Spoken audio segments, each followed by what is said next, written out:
In today's video, I'm going to teach you how to enable Markdown in Webex.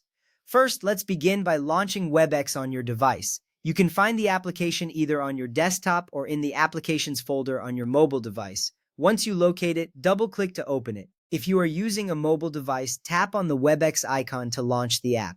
This step is crucial because you need to be in the application to make any changes. If you encounter a prompt to log in, simply enter your credentials. This ensures that your account is secure and your settings remain personalized. Next up, once Webex is open, look for the Format Text icon. This icon consists of two letter T's and is located directly below the text line where you'll be typing your messages. Clicking on this icon opens up the rich text menu, which is essential for formatting your messages in a more visually appealing way. This menu allows for various formatting options that enhance the clarity and professionalism of your communications. After clicking on the Format Text icon, your next task is to locate the Markdown icon within the expanded formatting tray. This icon is represented by a stylized letter M.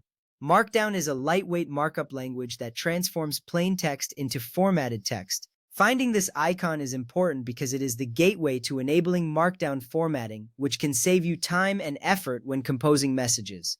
Now click on the Markdown icon. Once you do, a checkbox will appear that allows you to enable Markdown. Make sure to select this checkbox. Enabling Markdown not only enhances your text formatting capabilities, but also provides a more structured way to convey your ideas. You will notice that your messages can now include headings, lists, bold text, and more, making your communication much more effective. With that ready, let's recap what we've done.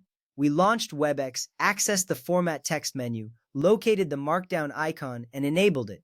This entire process only takes a few moments and significantly enhances how you can present your messages. You'll find that using Markdown can improve your productivity and the clarity of your communication. Remember, practice makes perfect, so don't hesitate to experiment with different Markdown features as you get more comfortable with them. Thank you for following along in this tutorial on how to enable Markdown in Webex. By mastering these steps, you not only improve your efficiency but also elevate the quality of your interactions. Happy communicating!